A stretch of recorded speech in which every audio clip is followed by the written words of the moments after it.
¿Por qué el ser humano comienza a filosofar?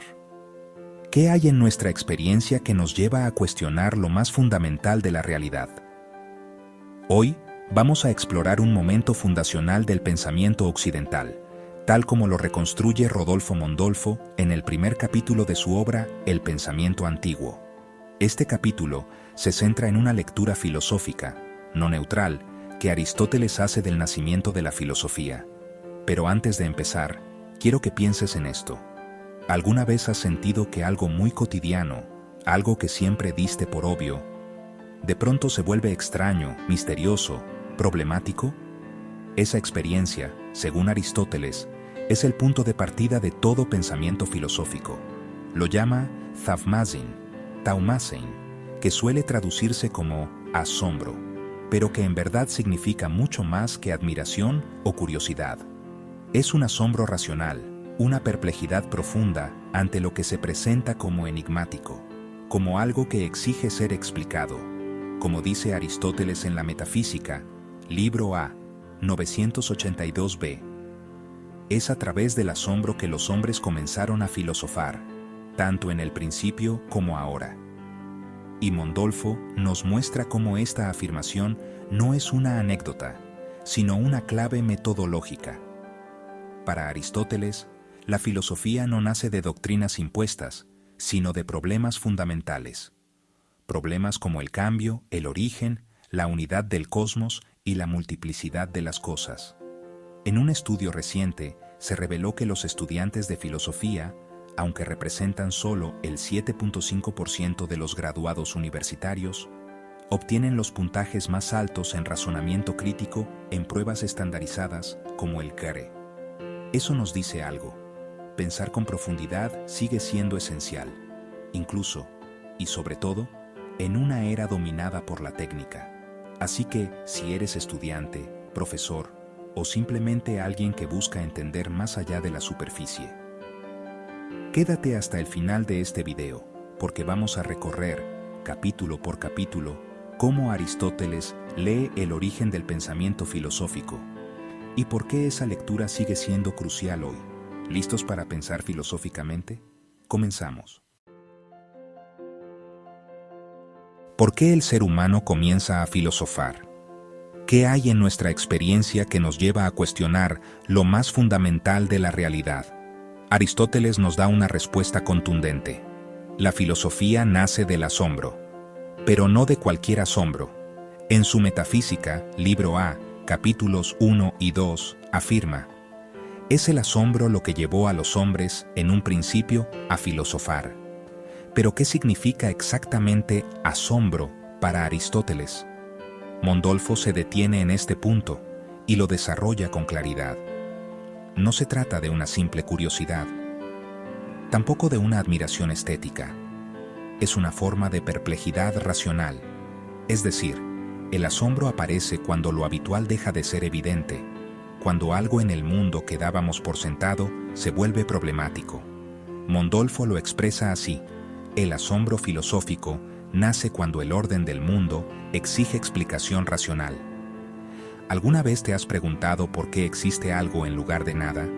¿O cómo sabemos que lo que percibimos es real? Ese tipo de preguntas no buscan respuestas inmediatas, buscan comprensión profunda. Eso es filosofar. ¿Qué fenómeno cotidiano te ha generado alguna vez una duda profunda sobre la realidad? Este momento, en el que la mente deja de aceptar lo dado sin más, es para Aristóteles el punto de partida de la filosofía. Los hombres comenzaron a filosofar movidos por el asombro frente a los fenómenos, y al principio se asombraban de lo inmediato. Mondolfo nos invita a tomar esta idea con seriedad metodológica, porque aquí no se está describiendo un sentimiento banal, sino el clima espiritual fundacional de toda la filosofía antigua. Así, el primer paso del pensamiento filosófico es reaprender a mirar, reconfigurar la experiencia no como algo obvio, sino como problema. Y donde hay problema, hay pensamiento. En el próximo capítulo, veremos cómo esta experiencia de lo problemático no es un accidente, sino la verdadera materia prima del pensar filosófico. Aristóteles, y con él Mondolfo, afirman algo fundamental. Los primeros filósofos no partieron de ideas preconcebidas, sino de la experiencia concreta del mundo, y esa experiencia, bien mirada, es profundamente problemática. ¿Qué muestra la experiencia cotidiana? Que las cosas nacen y perecen, que cambian sin dejar de ser, que la naturaleza tiene regularidad, pero también diversidad. Mondolfo lo sintetiza así: la experiencia primera no da certezas, sino problemas que exigen comprensión racional. Y este es uno de los más impactantes. ¿Cómo es posible el cambio sin que el ser se destruya? Pongamos un ejemplo moderno. Piensa en una célula. Cambia, se reproduce, muta, pero sigue siendo la misma en cierto sentido. ¿Dónde empieza y termina su identidad? Este tipo de paradojas no son invenciones filosóficas, son tensiones reales en nuestra manera de experimentar el mundo. El pensamiento presocrático no nace de sistemas cerrados, sino de la necesidad de explicar lo que la experiencia impone como enigma. Esta es una idea poderosa. La filosofía antigua no es un conjunto de respuestas. Es una lucha racional con los problemas que surgen del contacto directo con la realidad. ¿Qué elemento de tu experiencia te parece hoy más problemático? ¿Qué fenómeno cotidiano crees que aún no comprendemos racionalmente? En el próximo capítulo, veremos cómo esta experiencia problemática empuja a los primeros pensadores a buscar algo más profundo, un principio, un fundamento común. ¿Cómo se explica algo? ¿Basta con decir de qué está hecho? ¿O necesitamos entender qué lo produce, qué lo forma y para qué existe? Esta es la gran pregunta que articula el pensamiento de los primeros filósofos, según la lectura de Aristóteles que Mondolfo reconstruye. La búsqueda del arché. Pero, ¿qué significa arché? Mondolfo lo explica con precisión. Es origen, fundamento y principio explicativo, todo en uno. No es solo de dónde venimos, sino también qué sostiene y unifica lo real. Así, la pregunta no es qué hay, sino qué es eso primero, único o múltiple, de lo cual todo lo demás procede y en lo cual todo se sostiene. Aristóteles afirma en Metafísica 983b: los primeros que filosofaron investigaron el principio de todas las cosas. Esta búsqueda marca el giro radical del pensamiento antiguo respecto al mito. No se trata de narrar historias de dioses, no se trata de atribuir el origen a fuerzas sobrenaturales. Se trata de una búsqueda racional, unificadora, explicativa. Mondolfo insiste en esto. El paso decisivo hacia la filosofía fue convertir la pregunta por el origen en una investigación crítica y sistemática. Si tú tuvieras que nombrar el principio último de todas las cosas, ¿cuál sería tu hipótesis? Esta pregunta, lejos de ser anticuada, sigue viva hoy. En la física, ¿es la materia, la energía, la información? En la biología, ¿es el ADN el principio organizador de la vida? En la filosofía, ¿es la conciencia, el ser, la razón? Por eso entender cómo Aristóteles reconstruye esta búsqueda del arché nos permite ver la continuidad profunda entre los primeros filósofos y nuestras preguntas actuales. En el próximo capítulo, veremos cómo Aristóteles organiza estas búsquedas originarias a través de su famosa doctrina de las cuatro causas. ¿Cómo puede algo cambiar sin dejar de ser lo que es? Este no es solo un juego lógico, es una pregunta que toca el corazón de la experiencia y el pensamiento filosófico. Aristóteles ofrece una estructura poderosa para responder estas preguntas, su famosa doctrina de las cuatro causas, que, según Mondolfo, utiliza para interpretar retrospectivamente a los primeros filósofos. Las cuatro causas son: 1. Causa material. ¿De qué está hecho algo? 2. Causa formal. ¿Qué es?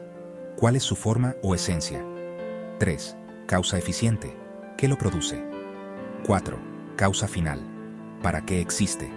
Según Aristóteles, los primeros filósofos se concentraron casi exclusivamente en la causa material. Por ejemplo, Tales decía que todo proviene del agua, Anaxímenes del aire, Heráclito, del fuego. Pero aquí viene un matiz clave de Mondolfo. Esto no implica ingenuidad, como si los presocráticos fueran infantiles en su pensar. Más bien, eligieron el terreno más inmediato y accesible para comenzar a explicar racionalmente el cambio y el origen del cosmos. Pensemos esto con un ejemplo moderno. Cuando un científico intenta explicar el universo, ¿por dónde empieza? Por la materia, la energía, las partículas fundamentales. Del mismo modo, los primeros pensadores partieron de lo que podía observarse y pensarse racionalmente, sin recurrir al mito. ¿Crees que hoy también tendemos a reducir nuestras explicaciones a una sola causa, dejando de lado otras dimensiones? Este análisis de Aristóteles muestra algo más profundo, que comprender exige descomponer la realidad en distintos niveles de explicación. Y eso es justamente lo que hace la filosofía desde entonces. Busca causas, establece jerarquías, y pregunta no solo por lo que es, sino por qué y para qué es. En el próximo capítulo, vamos a explorar uno de los problemas más antiguos y persistentes, el enigma del movimiento. Si todo es uno, ¿por qué hay tantas cosas? Y si hay muchas cosas, ¿cómo puede haber un orden que las unifique? Para Aristóteles, y como explica Mondolfo, el movimiento, kínesis, no es solo un fenómeno físico, es el gran enigma que divide y estructura toda la filosofía antigua. El mundo sensible, lo que vemos y vivimos, está marcado por el devenir constante, la generación y corrupción, la transformación continua, y sin embargo, algo permanece. Entonces, ¿cómo pensar ese cambio? ¿Cómo entender que algo se transforme sin desaparecer? Aquí surge una aporía fundamental. ¿Es posible el cambio sin destrucción del ser? Piensa en una persona que cambia de opinión o de personalidad con los años. ¿Sigue siendo la misma? ¿Qué se mantiene en ella a pesar del cambio? Este es el tipo de interrogante que llevó a posiciones filosóficas extremas. Heráclito, quien afirma que todo fluye. No se puede entrar dos veces en el mismo río. Parménides, quien niega el cambio. El ser es, el no ser no es. Y entre ambos extremos, una tensión intelectual que persiste hasta hoy. Mondolfo dice: la metafísica nace de esta aporía, no de una doctrina resuelta. El pensamiento comienza allí donde el cambio aparece como problema. ¿Qué ejemplos actuales puedes identificar donde el cambio parezca contradictorio o problemático? Este problema no es solo ontológico. Se refleja en la biología, cuándo empieza la vida; la psicología, cuándo una identidad se transforma; la tecnología, ¿puede una IA cambiar y seguir siendo la misma? En el próximo capítulo abordaremos otra dimensión clave, la relación entre unidad y multiplicidad, y cómo los primeros pensadores intentaron explicarla.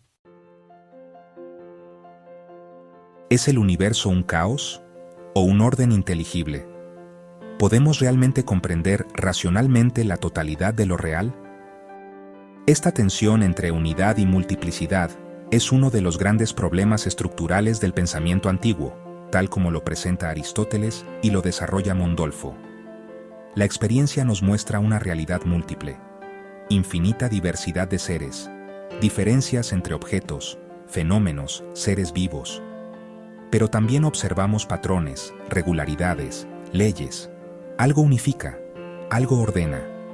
Entonces, la pregunta fundamental es: ¿cómo explicar la multiplicidad sin perder la unidad del cosmos?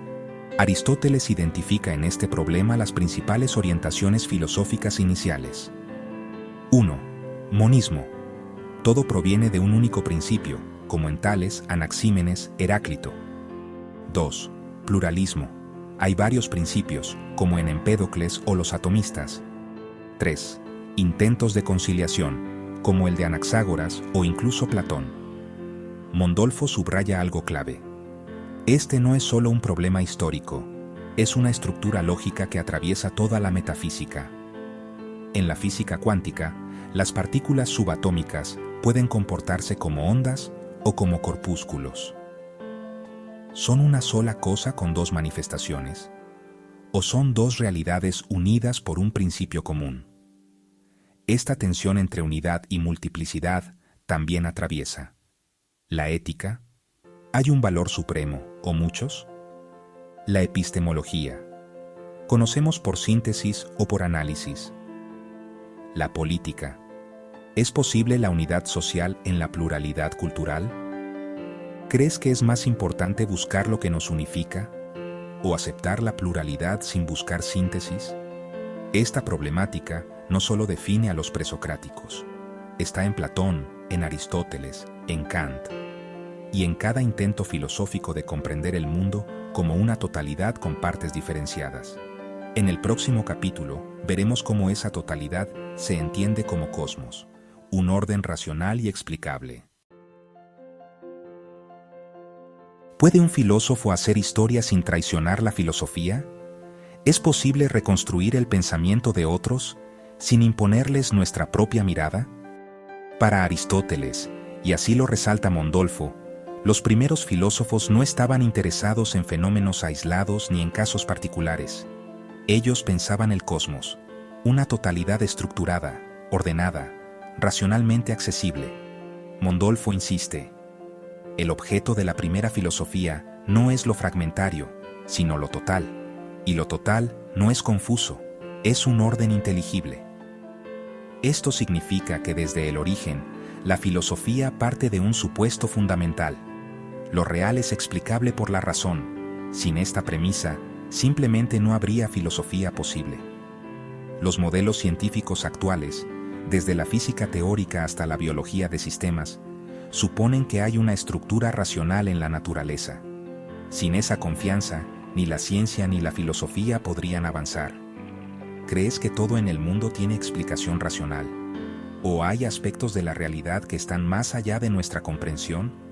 Aristóteles cree que el cosmos no solo existe, sino que tiene sentido, y los primeros filósofos, al buscar el arché, al pensar el cambio y la multiplicidad, estaban trazando un mapa conceptual de esa totalidad coherente.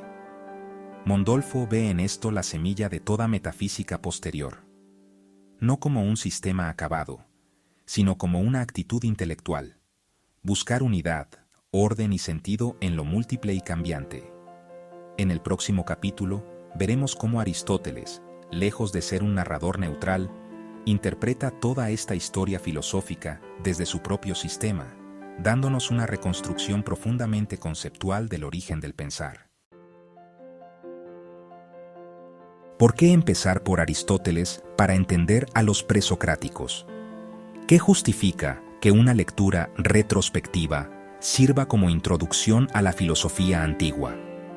Esta es una de las preguntas metodológicas más interesantes del capítulo, y Mondolfo la aborda con claridad y profundidad.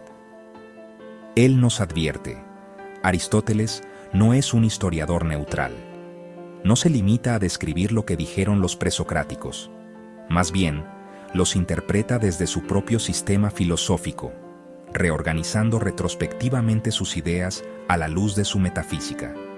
Pero, y aquí está el punto clave, esa lectura no es arbitraria ni meramente subjetiva. Mondolfo afirma: la reconstrucción aristotélica revela la estructura racional profunda de los problemas, aunque los reorganice desde su propio horizonte. Es decir, Aristóteles no copia literalmente a los pensadores anteriores, sino que los sistematiza, identifica tensiones comunes, reformula interrogantes y da coherencia a lo que, de otro modo, parecería disperso. Cuando una teoría científica contemporánea reinterpreta resultados previos bajo una nueva hipótesis, por ejemplo, cómo la relatividad de Einstein reinterpreta la mecánica de Newton, no está borrando lo anterior, está reconstruyendo con mayor profundidad. ¿Qué gana y qué pierde la filosofía cuando interpreta el pasado desde sus propios marcos? Mondolfo no acepta la lectura aristotélica sin crítica. Reconoce sus límites, sus presupuestos, pero también su fecundidad, porque gracias a esa lectura podemos ver una continuidad racional, una evolución lógica de los problemas que va más allá de las doctrinas individuales. En el próximo capítulo veremos cómo esta lectura inicial cumple una función decisiva en toda la obra: establecer los problemas fundacionales de la filosofía antigua. ¿Qué aprendemos al mirar el nacimiento de la filosofía desde Aristóteles?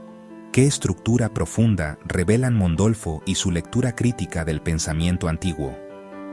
Este capítulo, según nos muestra Mondolfo, no es un simple repaso histórico.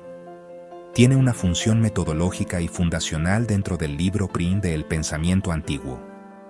¿Cuáles son sus tres objetivos principales? Primero, fijar los problemas originarios de la filosofía. No se trata de iniciar con doctrinas ni con biografías de pensadores. Se trata de mostrar qué preguntas fundamentales organizaron el nacimiento del pensar filosófico. ¿Qué es el cambio? ¿Qué es el ser? ¿Qué es el principio? Estas no son preguntas secundarias. Son el punto de partida estructural del pensamiento occidental.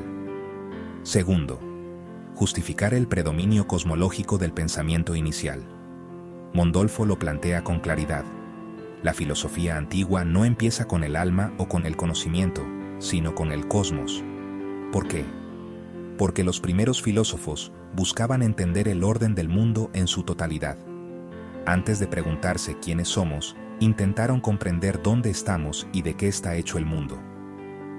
Tercero, preparar el análisis de las escuelas presocráticas. Este capítulo sienta las bases para lo que vendrá después. Sin este marco, conceptual, racional, estructural, los desarrollos posteriores quedarían como piezas sueltas. Como afirma Mondolfo, sin comprender la problemática que Aristóteles reconstruye, los fragmentos presocráticos se convierten en datos arqueológicos, no en pensamiento vivo. ¿Crees que deberíamos leer siempre a los filósofos en sus propios términos, o es legítimo interpretarlos desde nuevas perspectivas? Con este capítulo, Mondolfo no solo introduce un libro, abre una forma de leer, sistemática, problematizadora, filosóficamente comprometida. Y eso nos lleva directamente a la conclusión conceptual del capítulo, donde se condensan las tesis centrales de todo este recorrido.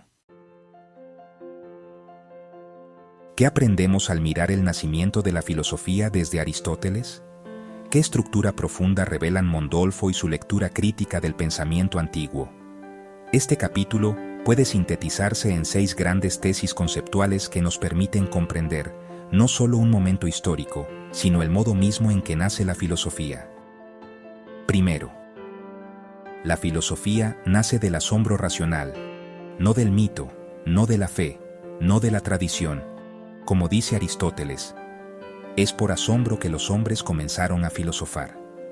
Ese asombro no es emocional, sino intelectual, una perplejidad ante lo que exige explicación. Segundo, la filosofía surge de problemas, no de doctrinas. Lo originario no es un sistema, sino un problema vivo. El cambio, el origen, la unidad y la multiplicidad. Mondolfo enfatiza: el pensamiento filosófico no parte de afirmaciones, sino de interrogantes estructurales. Tercero, el problema central es el principio del cosmos, arché. Desde el inicio, la filosofía intenta encontrar lo que da origen, orden y sentido a la totalidad. No se trata de una narración mitológica, sino de una investigación racional unificadora. Cuarto, el movimiento y el cambio son aporías originarias. La experiencia nos obliga a pensar cómo algo puede cambiar sin dejar de ser. Esa tensión no es resuelta, sino que funda toda la metafísica occidental. Quinto, la unidad y la multiplicidad estructuran la reflexión. ¿Cómo puede haber diversidad en un mundo ordenado? Este dilema marca el desarrollo de las escuelas presocráticas y sigue vigente hasta hoy. Sexto, Aristóteles ofrece el marco interpretativo fundamental. Aunque no es neutral, su lectura permite ver una continuidad racional del pensamiento antiguo y nos da las herramientas para filosofar a partir de problemas, no de dogmas. Mondolfo, en una frase clave, lo sintetiza así: la filosofía antigua nace cuando el hombre intenta comprender racionalmente el orden del mundo a partir de los problemas que la experiencia plantea. ¿Qué problema filosófico, surgido de tu propia experiencia, te parece hoy tan vivo como los que enfrentaron los primeros pensadores? Este es el desafío que nos deja Mondolfo. No estudiar filosofía como un museo de ideas muertas, sino como una respuesta activa al asombro que todavía sentimos ante el mundo. Si este análisis te ayudó a comprender mejor el origen estructural de la filosofía antigua, dale like y compártelo con tus colegas y estudiantes. Te invito a dejar en los comentarios: ¿qué pregunta filosófica, surgida de tu propia experiencia, debería ser el punto de partida de un nuevo capítulo del pensamiento? Suscríbete al canal para seguir explorando textos clásicos con una mirada rigurosa y actual. Cada semana, nuevos análisis con profundidad académica y claridad conceptual.